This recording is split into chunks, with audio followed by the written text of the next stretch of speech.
this week. Residents are doing the best they can to clean up after all the damage that was done to the homes there. One lifelong resident of Sumas, Jesse Clawson, is joining us now to talk about the effort.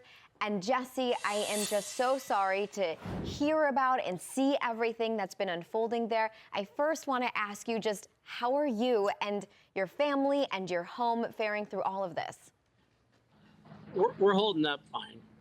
We have a great group of coworkers and friends that have welcomed us into their home. So, yeah, we're doing great.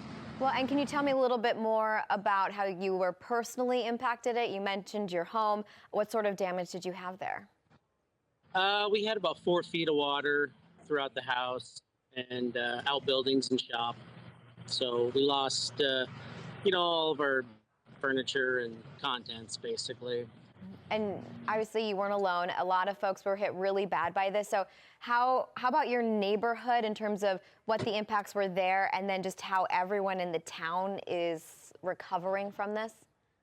Yeah, we had a lot of, probably 75-80% of the homes in Sumas were affected with flood damage in one way or another. And it's been really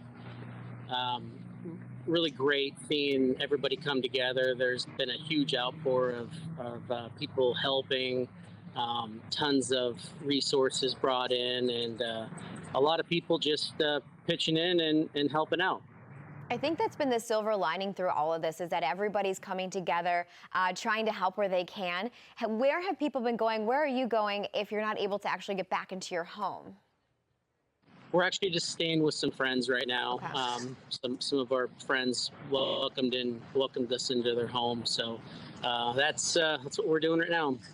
And as a lifelong resident, have you ever seen anything of this magnitude before? Not to this extent. I did, the 89 and 90 floods were our worst in history. This is definitely exceeds that by far with the amount of water and the areas that flooded. And it's scary. We're looking at video right now, people that were actually lifted by, now I don't know the exact term for this construction vehicle, but people that had to be lifted up and carried away out of the floodwater. It had to have been scary at times, right? I mean, this water came in pretty fast, and 4 feet in a home is nothing to blink at here. No, 100%. It was scary. We had prepped our home and gotten things up. We were kind of expecting the same amount of water as the 2000 flood here. And so everything we put up on tables and sandbagged, and, we have an upper level in our home where we moved a lot of stuff, and we actually kept a couple cats there, and we ended up losing a cat. The water came in so fast, we literally were able to just grab our dogs and our bags and get out.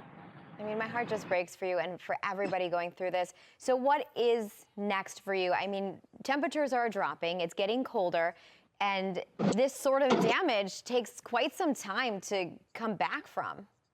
Yeah, it does. Our town's already been hit pretty hard with COVID and the Canadian border being closed.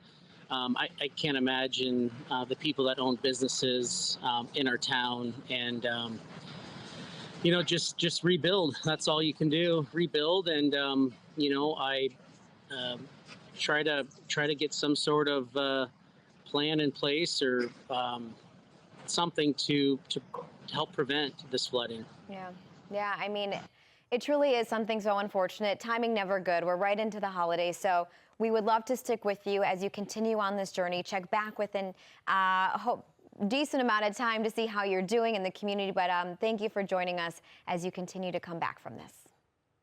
Yep, thank you.